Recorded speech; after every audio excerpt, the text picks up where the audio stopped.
السلام علیکم ورحمۃ اللہ وبرکاتہ۔ اللہم صلی علی محمد وعلی آل محمد کما صلیت علی ابراہیم وعلی آل ابراہیم انک حمید مجید۔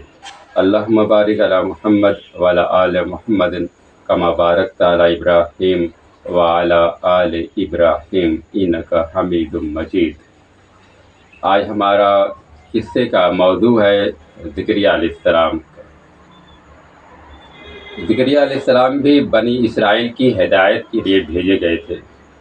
زکریا علیہ السلام بنی اسرائیل کی ہدایت کے لیے اللہ تعالیٰ نے انہیں نبی بنا کر بھیجا، اور آپ کے زمانے میں بنی اسرائیل کی حالات بہت خراب تھی،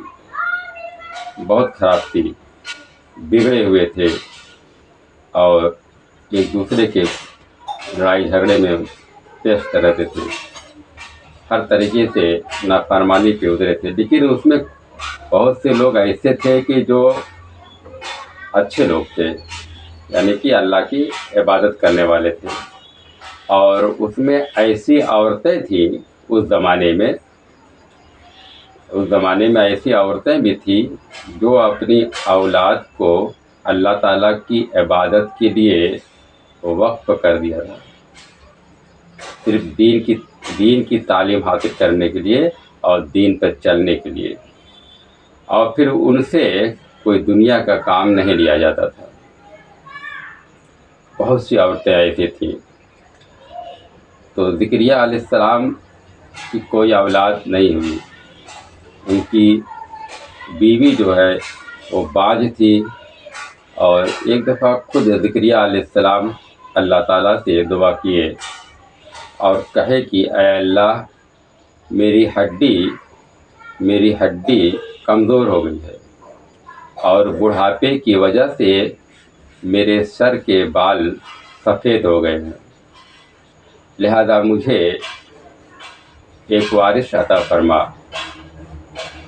ایسا وارث عطا فرما جو میرے بڑھاپے کا سہارا ہو اور میری وراثت کا وارث بنے، کیونکہ ان کو اپنے بھائی بندوؤں سے بھی ڈر تھا۔ اس لیے اللہ تعالیٰ سے دعا کیے کہ اللہ مجھے کوئی ایسا وارث عطا فرما جو میرے لیے سہارا ہو، اور یہ بھی دعا کی کہ اللہ میری بیوی باجھ ہے لیکن تیری رحمت وسیع ہے۔ اللہ تعالیٰ سے دعا کیے، دعا کرنے کے بعد ایک دفعہ زکریا علیہ السلام نماز پڑھ رہے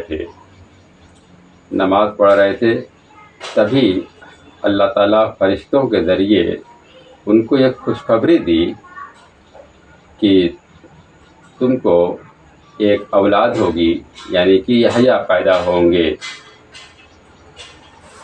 اور وہ دنیا کا بہت نیک بخت انسان ہوگا، نبی ہوں گے، لوگوں کا پیشوا ہوں گے اور دین پر چلنے والے ہوں گے۔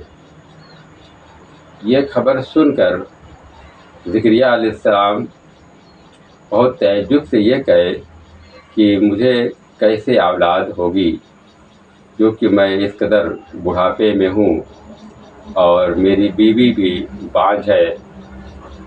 اللہ کی طرف سے ان کو یہ جواب ملا کہ ہمارے لیے ساری باتیں آسان ہے، اور جو ہم چاہیں گے وہ آسانی سے ہو جائے گا۔ آپ کو بشارت دی جا رہی ہے، آپ کو یحییٰ پیدا ہوں گے۔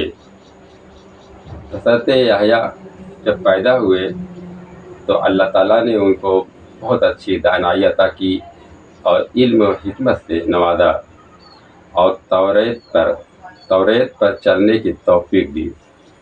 اللہ تعالیٰ نے حکم دیا یحییٰ علیہ السلام کو کہ توریت پر خوب اچھی طریقے سے چلیے، خوب اچھے طریقے سے اس پر عمل کریے اور لوگوں تک پھیلائیے۔